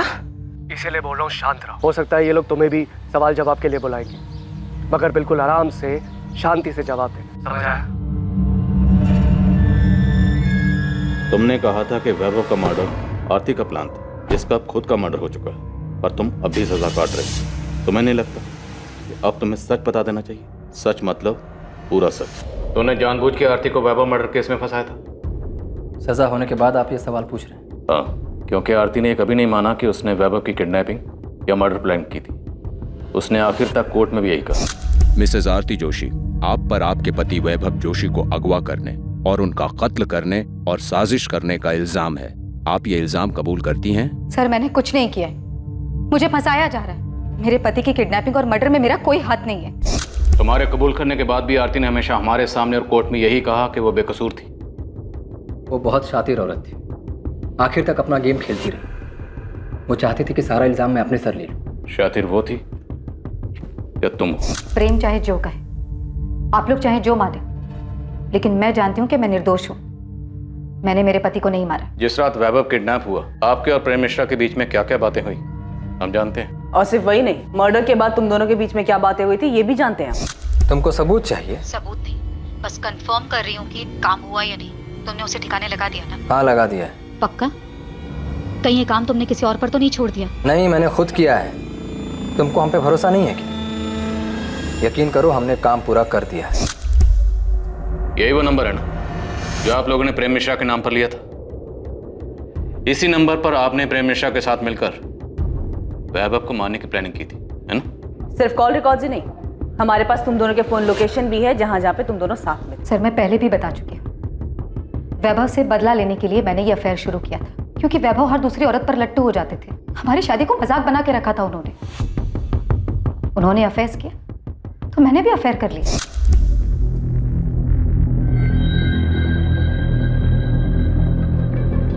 मैं जब प्रेम के साथ थी तब भी मुझे अच्छी तरह पता था कि वैभव मेरा पीछा कर रहा है, मुझ पर नजर रख रहा है। मैं वैभव के चेहरे पर वही दर्द, वही तकलीफ देखना चाहती थी। तुम्हारी हिम्मत कैसे हुई? कैसे हुई तुम्हारी हिम्मत? जैसे तुम्हारी हिम्मत। तुम्हें अगर हर दूसरी औरत के साथ सोने से पहले ना मेरी मंजूरी की जरूरत नहीं है ना, तो मुझे भी किसी के भी साथ सोने के लिए तुम्हारी मंजूरी की कोई जरूरत नहीं है। उस प्रेम को तो छोड़ूंगा नहीं मैं। उसकी नौकरी तो गई, उसकी भी जान जाएगी, देखना तुम। मैं भी ललिता को मारना चाहती थी, अब गीता को मारना चाहती हूँ। औरती अपनी हद में रहो तुम। हद में तुम रहो अपनी। तुम्हें क्या लगा? हाँ, सिर्फ तुम मुझे तकलीफ पहुंचा सकते हो? मैं तुम्हें बर्बाद कर दूंगी, समझे तुम? मुझे पता ही नहीं चला कब वैभव से बदला लेते लेते मैं प्रेम को सचमुच पसंद करने लगी थी। वैभव के मना करने के बावजूद मैंने प्रेम के साथ रिलेशनशिप कंटिन्यू किया। तो आपको पता था कि वैभव और गीता का अफेयर था? सिर्फ गीता नहीं, बल्कि मुझे उनके सारे अफेयर्स के बारे में पता था। हमारा बच्चा ना होने की वजह मैं नहीं बल्कि वैभव थी। मैंने फिर भी उनकी इस कमी को इग्नोर किया। क्यों? क्योंकि मैं उनसे प्यार करती थी, एक खुशहाल जिंदगी चाहती थी। मैंने उन्हें नहीं मारा है, और ये सब कुछ जो कॉल रिकॉर्ड्स और मोबाइल लोकेशन आप लोग मुझे दिखा रहे हैं, ये सब कुछ प्रेम ने मुझे फंसाने के लिए किया है। हाँ, हमारी बात होती थी, लेकिन उस बातचीत में कोई प्लानिंग नहीं थी, बल्कि हम आपस की बातें करते थे। लेकिन मुझे ये नहीं पता था कि प्रेम के दिमाग में ये सब चल रहा है। वो एक दिन किसी के साथ मिलकर मुझे फंसाने की कोशिश कर रहा है और यहाँ लाकर खड़ा कर देगा जहाँ पर आपको उसकी सारी बातें सच्ची लगेंगी। ये अदालत आरती जोशी, प्रेम मिश्रा, प्रकाश वर्मा और कमलेश जायसवाल को वैभव जोशी को अगवा करने की साजिश और उसके कत्ल के लिए दोषी पाती है। ये अदालत आरती जोशी को उनके पति वैभव जोशी के कत्ल और किडनैपिंग के जुर्म में 10 साल की सजा सुनाती है। आरती बहुत चालाक औरत थी। भले ही उसने आपके सामने या कोर्ट में अपना जुर्म कबूल नहीं किया, पर आपकी बनाई हुई चार्जशीट के आधार पे ही तो कोर्ट में उसे सजा हुई थी। तो क्या हम गलत थे? हो क्या गया सर आपको? आप क्यों अचानक आरती के बुने जाल में फंस रहे हैं? आरती का मर्डर हो चुका है। अगर ये जाल आरती ने बुना था तो फिर आरती को किसने मारा? उसे उसके किए की सजा मिली है सर, और कुछ नहीं। वैसे आप क्यों उसे बेगुनाह साबित करने पे तुले? वो मुझे सारा इल्जाम अपने सर लेने के लिए कह रही थी। जब हमें यहाँ से निकाला गया अपने वकील से मिलने के लिए, तब आरती मुझसे मिली थी। प्रेम, मेरे पास टाइम बहुत कम है, प्लीज मेरी बात सुनो। कितनी कमीनी निकली तुम। मेरे वकील ने सब बताया मुझे कि तुम और तुम्हारे वकील सब मुझ पे थोपने वाले। देखो आरती, अगर मैं डूबा ना तो तुम्हें भी साथ लेके डूबूंगा। प्रेम, मेरी बात तो सुनो। मेरे पास एक आइडिया है। नहीं चाहिए तुम्हारा कोई आइडिया वाइडिया। देखो, हम जैसा चाहते थे ठीक वैसे ही हो रहा है। वैभव भी मर चुका है, बस हमें एक गेम खेलना है, उसके बाद हम दोनों बच जाएंगे। उस दिन कहाँ गया था तुम्हारा ये हम दोनों? जब पुलिस के सामने चिल्ला चिल्ला कर कह रही थी कि वैभव को मैंने किडनैप किया है, मैंने मारा है, तुम्हारा इसमें कोई हाथ नहीं है। जिंदगी बर्बाद करती तुमने मेरी।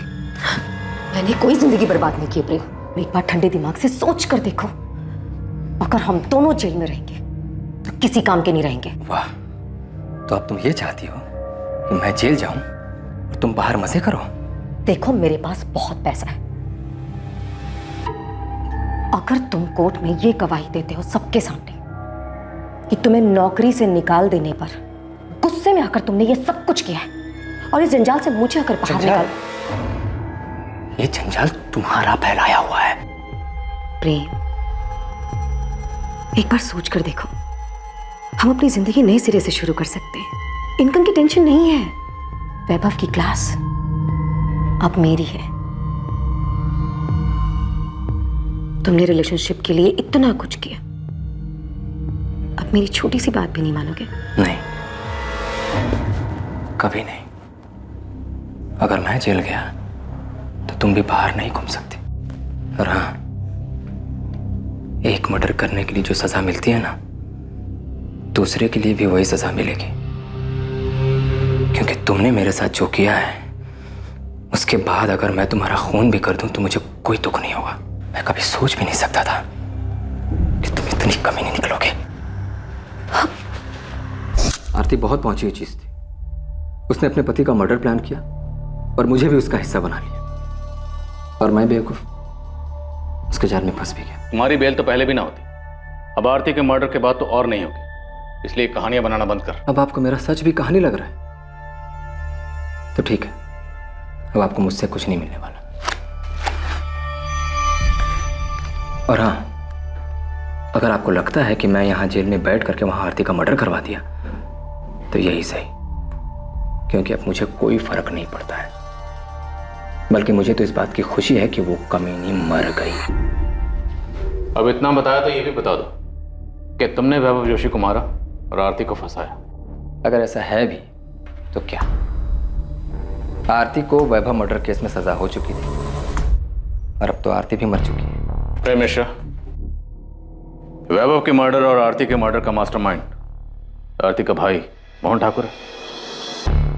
उसने तुमसे प्रॉमिस किया है कि वो तुम्हें पैसे देगा और जेल से बाहर निकालेगा। कमाल कर दिया सर आपने। ये सवाल आपको 2 साल पहले पूछना चाहिए था ना। उस वक्त ये एंगल हमारी नजर से छूट गया था। बोलो, क्या मोहन ने फंसाया था आरती को? ये बात सच है सर। मोहन सर नहीं चाहते थे कि आरती फिर से क्लासेस ज्वाइन करे। मोहन ने कोचिंग सेंटर पूरी तरह अपने कब्जे में ले लिया। पता नहीं सर, पर मैंने एक बार मोहन सर को बात करते हुए सुना था, तब मुझे भी उनकी बात सही लगी थी। तुम्हें समझ में नहीं आ रहा है कि हमारे इंस्टीट्यूट के लिए कितना बुरा है ये? भले तुम बेल पर बाहर हो, मगर दुनिया ये नहीं बोलेगी कि तुम्हें कन्विक्टेड मुजरिम हो। भैया आपको भी यही लगता है? मुझे क्या लगता है क्या नहीं लगता उससे कोई फर्क नहीं पड़ता है। दुनिया को तो यही लगे ना, एक लड़की जिसने अपने पति को मार दिया वही ये क्लासेस चला रही है। आरती, ये एक इंस्टीट्यूट है, दिस इज बिजनेस। आप अच्छी तरह से जानते हैं कि मुझे फंसाया गया था। मेरी भी एक लाइफ है। हाँ लाइफ है, मगर कानूनी तरीके से जेल के अंदर। बस भैया, ये क्लास मेरी है और वैभव के बाद उनके शेयर भी मेरे हैं, और आपका शेयर सिर्फ 25% है। सो प्लीज मुझे ये बताने का आपके पास कोई हक नहीं है कि मैं क्या कर सकती हूँ और क्या नहीं।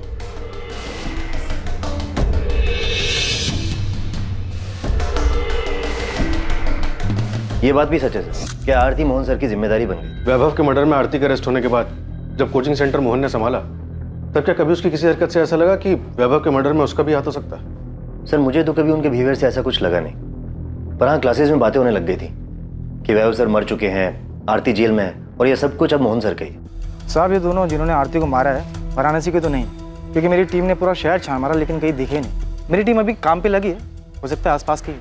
साहब मुझे ऐसा लगता है कि आपको आरती के भाई मोहन ठाकुर पे फोकस करना चाहिए। ना तो हमें वैभव जोशी के कॉल रिकॉर्ड से कुछ मिला और ना ही मोहन ठाकुर। आरती के कॉल रिकॉर्ड से भी ऐसा कुछ नहीं मिला जिससे हमें कोई लीड मिल सके। साहब आरती के बिल के पीछे मोहन ठाकुर की साजिश है, इसका तो कोई प्रूफ नहीं है, लेकिन हाँ उसके पड़ोसी से बात की तो पता चला कि मोहन और उसकी बीवी आरती के साथ में रहने से खुश नहीं थे। वो तो क्लासेस के लालच में उनको मजबूरी में अपने साथ में रख रहे थे। आपने जब आरती को अरेस्ट किया वो टाइम हमारे लिए बहुत अच्छा नहीं था। हमारा एक बच्चा है जो अभी क्लास 7 में आया है। आप खुद ही बोली, हर जगह आरती की खबर छप रही थी, तो बच्चे पर क्या असर हुआ होगा। तो अगर आरती के अरेस्ट होने से आपको इतनी परेशानी हुई, तो जब आरती जमानत पर बाहर आई तब तो आपको और भी दिक्कत हुई होगी। आप जैसा समझे सर, लेकिन आरती जैसी जिद्दी लड़की मैंने आज तक नहीं देखी। घर पर रहने तक तो ठीक था, लेकिन वो क्लासेस में प्रॉब्लम क्रिएट करने लगी। उसे समझ ही नहीं आ रहा था कि उसके क्रिमिनल रिकॉर्ड की वजह से क्लासेस पे क्या असर पड़ेगा। एक काम करते, आपके 25% शेयर की आने वाले 5 साल की जो इनकम बनती है ना, वो मैं आपको पे कर देती हूँ, ठीक है? आरती, इतना आसान नहीं है ये। शेयर दोगी तुम? 2 साल जब तुम पर तुम्हारे पति के मर्डर का केस चल रहा था ना, और फिर तुम्हें सजा हुई, तो यही थे जिन्होंने क्लासेस संभाली थी। ये बात बार बार बोलकर आप मुझे क्या जताना चाहती? आप दोनों ने मिलकर बहुत बड़ा महान काम किया है मुझ पर। वो क्लासेस मैं और मेरे पति मिलकर चला रहे थे। वही पति जिसका तूने खून कर दिया। एक नंबर का घटिया और एहसान फरामोश इंसान था वो। बुरा मत मानो, तुम भी ना कुछ कम नहीं हो। आरती, तुम्हें पता भी है तुम्हारे यहाँ रहने से हमें क्या क्या सुनना पड़ता है? उस वक्त भी लोगों ने हमें न जाने क्या क्या कहा था। वाह, आपको तो सब याद है, लेकिन ये याद नहीं होगा कि पति का मर्डर करने वाली उसी औरत की क्लासेस की कमाई पर आप ऐश कर रही हो। लेकिन हाँ, मेरे यहाँ रहने और क्लासेस ज्वाइन करने से आप लोगों की जिंदगी तबाह हो जाएगी। तुम्हें यहाँ पर रहने से कौन मना कर रहा है? तुम रहो ना यहाँ पर, तुम्हारा ही घर है। हम बस इतना चाहते हैं कि तुम क्लासेस से दूर रहो। हमने आरती को कितना समझा, लेकिन उसने हमारी एक नहीं सुनी। क्लासेस जाना छोड़ा नहीं उसने। और आपके पति मोहन ठाकुर? मेरे पति आरती के बड़े भाई, क्लासेस शुरू करने में उन्होंने ही उसकी हेल्प की थी, जिसके बदले मोहन को कोचिंग के प्रॉफिट में शेयर मिलता है। हाँ, तो ये उनका हक बनता है, लेकिन मेरे पति लालची इंसान नहीं है कि क्लासेस के लिए अपने जीजा और बहन का मर्डर करवा देंगे। सुषमा जी, हम यहाँ सिर्फ आरती के मर्डर की बात कर रहे हैं। आपके पति ने वैभव जोशी का मर्डर किया या नहीं किया, ये तो हमने पूछा ही नहीं। ये तो आप खुद कह रही। हाँ, वो तो मैंने यूं ही बोल दिया। हो सकता है ये लोग तुम्हें भी सवाल जवाब के लिए बुलाएंगे, मगर बिल्कुल आराम से, शांति से जवाब देना। बोल दिया क्योंकि आप उन पर इल्जाम लगाए जा रहे हैं। इल्जाम तो हमने लगाए नहीं सुषमा। क्या वैभव जोशी का मर्डर आपके पति मोहन ठाकुर ने करवाया, और अब आरती का मर्डर भी उन्होंने करवाया? नहीं सर, ऐसा कुछ भी नहीं है।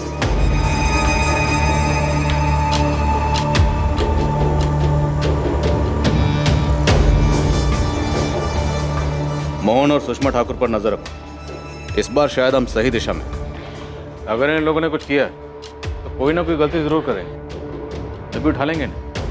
सर, हमें मोहन की बैंक स्टेटमेंट चेक करनी चाहिए। अगर उसने सुपारी दी है तो कैश देने के लिए क्लियर को पैसे भी निकालेंगे। कैसा रहा? सब ठीक था ना? नहीं, मैं डर गई थी। पता नहीं कि क्या क्या बोल दिया मैंने। क्या क्या बोल दिया? मैंने घबराहट में बोल दिया कि तुमने ना वैभव को मारा है ना आरती को। अरे सुषमा, मैंने तुम्हें सब कुछ तो समझा के भेजा था। हे यार। मोहन ठाकुर और सुषमा ठाकुर अब आरती मर्डर केस के अहम संदिग्ध थे। वैभव मर्डर केस में भी मोहन के अहम संदिग्ध होने का अंदेशा था।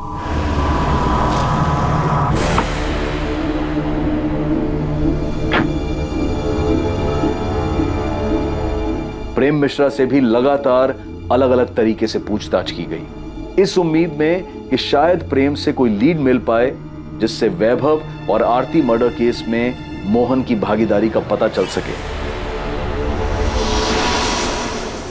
सर, मोहन ठाकुर के पर्सनल अकाउंट से या एवी सेंटर के बैंक अकाउंट से पिछले 3 महीने में कोई भी बड़ी रकम नहीं निकली। पेमेंट की नहीं गई होगी, करने वाला होगा। सर, सुपारी किलर इतने दिनों तक पैसों का इंतजार नहीं करते, कुछ ना कुछ एडवांस तो दिया होगा। पुलिस मकसद और दिशा खोजने की कोशिश कर रही थी, तभी उनके पास एक फोन आया जो आरती मर्डर केस में उन्हें एक क्लू देने वाला था। हेलो, आपको कभी पता नहीं चलेगा कि आरती जोशी की सुपारी किसने दी थी।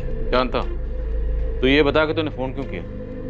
ये कंफर्म करने के लिए कि हमें कुछ पता चला है या नहीं चला? ये बताने के लिए कि तुम लोग कातिल के बहुत करीब होकर भी बहुत दूर हो, उस तक इतनी आसानी से नहीं पहुंच पाओगे जैसे वैभव जोशी मर्डर केस में नहीं पहुंच पाए थे।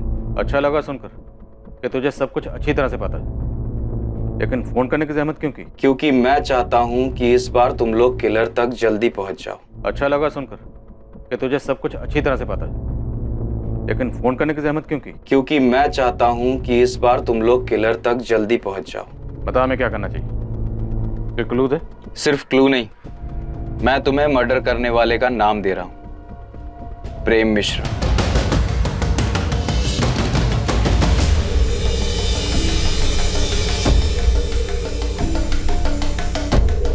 बिना पिछले 2 महीने में तो किसी भी अपराधी की बेल नहीं हुई है। क्या फिर भी आप अपने रिकॉर्ड में चेक करके बता सकते हैं कि प्रेम मिश्रा अब किसके साथ सेल शेयर कर रहा था और उनमें से कौन कौन बाहर है और किस किस से उसकी बातचीत थी?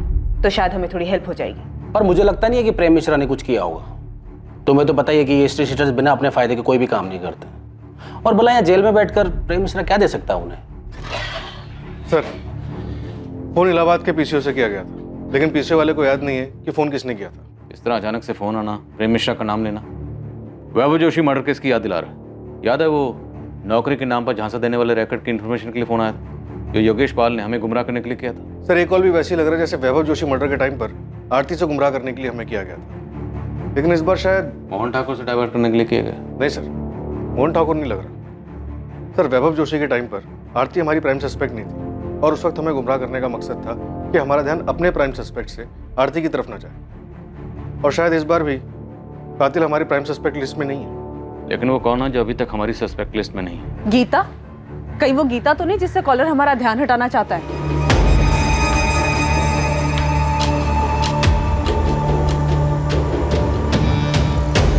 गीता ने वैभव के मर्डर का बदला लेने के लिए आरती का मर्डर कर दिया। सर गीता और वैभव अफेयर में थे, वो शायद शादी करने वाले थे, लेकिन उसके पहले ही वैभव का मर्डर हो गया। तो जब आरती को बेल मिली तो गीता ने अपना बदला लेने के लिए उसका मर्डर करवा दिया होगा। आरती को बेल किस ग्राउंड पर मिली थी? हेल्थ ग्राउंड पर सर। उसे अर्थराइटिस था। दिसंबर 2018 में आरती को जेल हुई थी। उसके भाई मोहन ने जनवरी 2019 से बेल के लिए ट्राई करना शुरू किया। आरती को फाइनली बेल मार्च 2019 में मिली।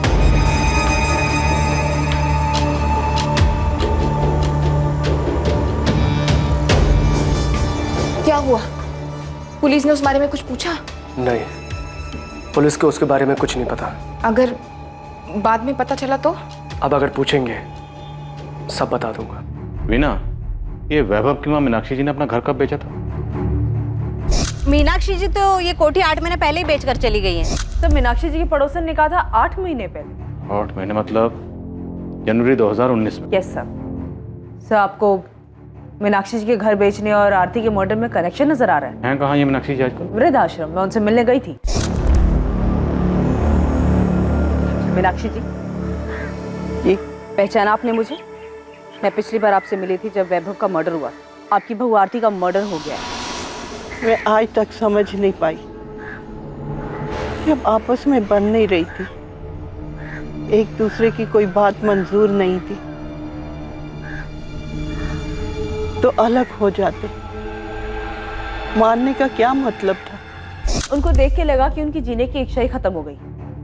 क्या आपको उनको पे शक हो रहा है? देखो कंफर्म नहीं है, इत्तेफाक भी हो सकता है।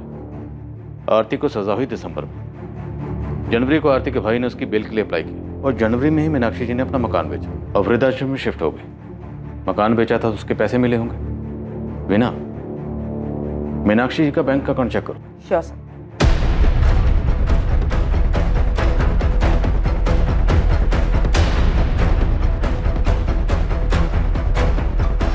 उस्मान, मीनाक्षी जोशी के कॉल रिकॉर्ड्स नहीं है क्योंकि वो फोन यूज ही नहीं करती। सर बिना फोन के कोई कॉन्टैक्ट प्लेयर को सुपारी कैसे देगा? हम मीनाक्षी जोशी के दामाद किशोर और बेटी पार्वती के कॉल रिकॉर्ड्स देख रहे हैं। उनके दामाद का कहना है कि वो और वैभव पहले दोस्त थे, बाद में रिश्तेदार बने। हम दोनों एक दूसरे के बहुत करीब थे। मैं तो वैभव को तब से जानता था जब हमारा रिश्ता बना भी नहीं था।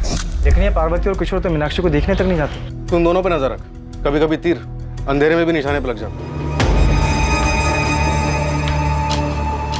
मैं मूर्तिगंज पुलिस स्टेशन से assistant sub inspector Veena Shukla बोल रही हूँ। मुझे एक अकाउंट की डिटेल्स जल्द से जल्द चाहिए। मैं रिक्वेस्ट मेल कर दे रही हूँ, थोड़ा जल्दी कीजिएगा प्लीज।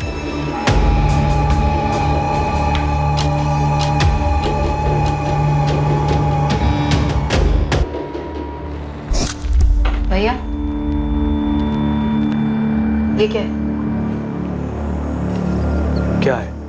पैसे निकाले? हाँ, 2 लाख किस लिए? तो तुम मुझसे हिसाब मांगोगी अब? बिल्कुल, क्योंकि आपने ये पैसे अपना शेयर लेने के बाद निकाले। राहुल का एक अच्छे स्कूल में एडमिशन करवाना था, 2 लाख रुपए चाहिए थे एडवांस फीस के लिए। मेरे प्रॉफिट शेयर में से कट कर लेना। हाँ तो आपको बताना चाहिए था ना मुझे। तुम कहना क्या चाहती हो? मैंने चीटिंग की है? मैं ये नहीं कह रही हूँ भैया, मैं सिर्फ इतना कह रही हूँ कि आपने ये पैसे निकाले और मुझे नहीं बताया। मैं भी जिंदा हूँ, मरी नहीं हूँ। सड़ रही थी तुम जेल में, मैंने दिन रात एक करके पैसा खर्च करके तुम्हें जेल से बाहर निकाला और तुम मुझ पर, अपने बड़े भाई पर चढ़ रही हो। तुम ये बात घर पर आकर भी कर सकती थी ना, वहाँ क्लासरूम में करने की क्या जरूरत थी? और अगर तुम भूल गई हो तो मैं याद दिला दूं कि तुम्हारे भैया ने भी क्लास में पैसे लगाए। भाभी वैसे भी ना भैया का बिजनेस ठप पड़ा हुआ, तो ये सारे खर्चे जो चल रहे हैं ना वो क्लासेस के पैसों से ही चल रहे हैं, तो ज्यादा एहसान जताने की जरूरत नहीं है मुझ पर। हाँ भैया, वैसे एक बात और, दोबारा आप कोई भी ट्रांजैक्शन करेंगे तो मुझसे पूछ कर ही कीजिएगा, फिर चाहे मैं जेल में ही क्यों ना। आप बिजनेस में शेयर होल्डर, मालिक नहीं।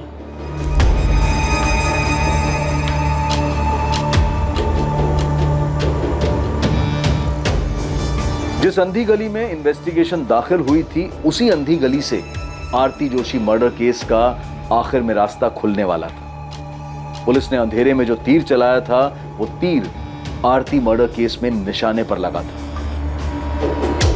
लेकिन इस सफलता से पहले एक उससे भी बड़ी सफलता इस केस में सामने आने वाली है। हाँ उस्मान बोल, पार्वती और किशोर का कुछ पता चला? सर वहाँ कुछ मिले या ना मिले, यहाँ 2 पंटर मिले, ये वसीम बेग और बिलाल कुरैशी। कौन है ये दोनों? मैडम ने आप लोग को बुलाया है।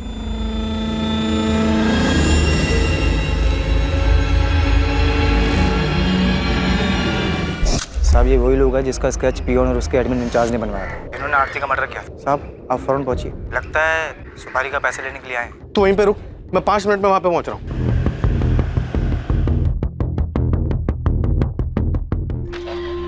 सर, आपका शक सही था, काफी घुमाकर प्लानिंग की गई।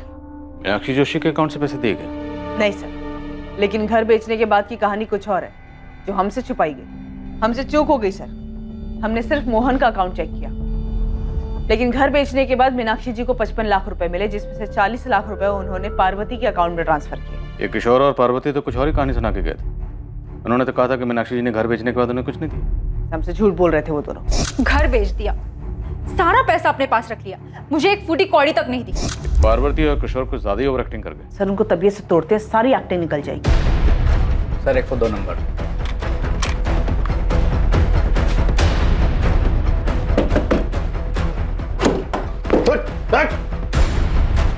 अकेला ठोकेगा या अपने पार्टनर के साथ? बुला वसीम को। वसीम! चलिए माँ जी, पार्वती और किशोर आपका पुलिस स्टेशन में इंतजार कर रहे हैं। बैलेंस पैसे लेने आए थे सर। तुम दोनों में से मुझे फोन किसने किया था? मैंने किया था सर, वो भी हमारे प्लान का हिस्सा था। एडवांस कितना मिला था? 4 लाख। और बैलेंस कितना था? 6 लाख सर। आज की तारीख फिक्स हुई थी बैलेंस लेने के लिए। 4 लाख है, बाकी 6 काम होने के बाद कल काम हो जाएगा। अच्छा, उसके सीए का नाम सुरेश पुजारी है। एक बार में याद हो गया था भाई, उसके जीएसटी का भी पता करके आए। तुम टेंशन मत लो, कल काम हो जाएगा।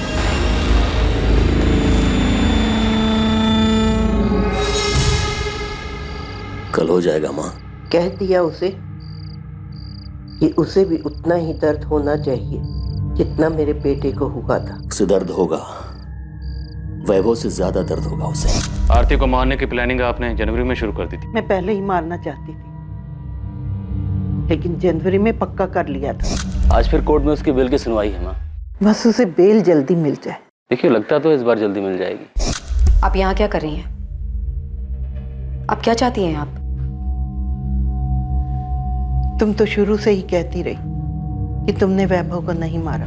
बस मैं ये जानना चाहती हूँ, सच क्या है? माँ, मुझे आपसे कुछ नहीं चाहिए, मैं आपके पास नहीं आऊंगी।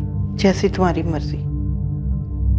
बस मैं तो ये जानना चाहती हूँ कि तुमने वैभव को मारा है। बोल बेटा, तुमने ही मारा है ना? हाँ, मैंने मारा वैभव को, क्योंकि वो अपने घटियापन और अपनी गंदी चीजों से बाज नहीं आ रहा था। 5 सालों में जो दर्द और जो तकलीफें उसने मुझे दी है, वही दर्द मैं उसे देना चाहती थी। हाँ, मैंने मारा है आपके बेटे को, क्योंकि मैं आपके बेटे से नहीं बल्कि प्रेम मिश्रा से प्यार करती हूँ। पर तूने मुझे पहले कभी कुछ बताया क्यों नहीं?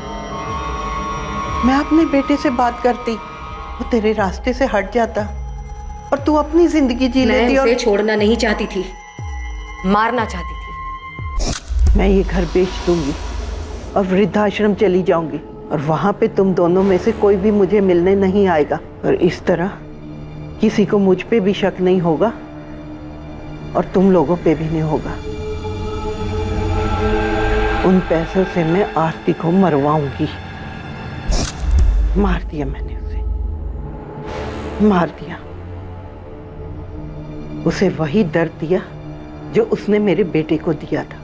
मैं कबूल करती, ये सब मैंने अकेले किया है, इसमें मेरी बेटी और दामाद का कोई लेना देना नहीं। मीनाक्षी जी, कानून किसी की मर्जी या खुशी के लिए काम नहीं करता। आरती के मर्डर के लिए दोनों को भी सजा होगी। देखिए, मैंने जो कुछ भी किया, मुझे इस बात का कोई अफसोस नहीं। मैं अपना जुर्म कबूल करता हूँ। मुझे भी कोई अफसोस नहीं है। अपने बेटे की मौत का बदला लेके खुश हैं आप? हाँ, मुझे बदला लेना था। उसने मेरे बेटे को मारा, मैंने उसकी जिंदगी खत्म कर दी। मीनाक्षी जी, आपने सिर्फ आरती की जिंदगी खत्म नहीं की, बल्कि अपनी बेटी और दामाद की जिंदगी भी खत्म कर दी। मोहन और सुषमा को डर था कि बेटे के एडमिशन के लिए निकाले गए 2 लाख रुपए कहीं उन्हें बेवजह आरती मर्डर केस में ना फंसा दें। प्रेम मिश्रा और उसके दोनों साथी वैभव मर्डर केस में जेल में सजा काट रहे हैं। किशोर राजपूत, बिलाल कुरैशी, वसीम बेग, पार्वती राजपूत और मीनाक्षी जोशी को आरती मर्डर केस में बुक किया गया है। कोई ये कैसे सोच सकता है कि किसी की जिंदगी खत्म कर देने से रिश्तों में आई इन दूरियों का समाधान हो सकता है? ऐसे घिनौने विचार सिर्फ एक रिश्ते से छुटकारा पाने के लिए दिमाग में पनप भी कैसे सकते हैं? और ऐसे विचारों को कोई कैसे स्वीकार कर सकता है? आखिरकार वैभव की हत्या से आरती को क्या हासिल हुआ? और बदले की भावना से आरती की हत्या करके मीनाक्षी जोशी, उसकी बेटी और दामाद को क्या मिल गया? हत्या किसी झगड़े का हल नहीं हो सकती और ना ही किसी मुसीबत का अंत हो सकती है, बल्कि ये मुसीबतों की शुरुआत होती है जिसका अंत बहुत ही नुकसानदायक और दर्दनाक होता है। सही और आसान उपाय यही है कि अलग हुआ जाए और अपनी जिंदगी अपनी मर्जी से आगे बढ़ाई जाए। अब मैं अनूप सोनी आपसे विदा लेता हूं। कल रात 11 बजे आपसे फिर मुलाकात होगी एक और नए केस के साथ। और याद रखें, क्राइम और आपके बीच में सिर्फ इतना फर्क है कि आप कितने सतर्क हैं। सतर्क रहें, सुरक्षित रहें, नकारात्मक विचारों से दूर रहें और अच्छे विचारों को जगह दें। जय। इस तरह के और भी एपिसोड देखने के लिए हमारे चैनल को सब्सक्राइब करें और बेल आइकन दबाना ना भूलें।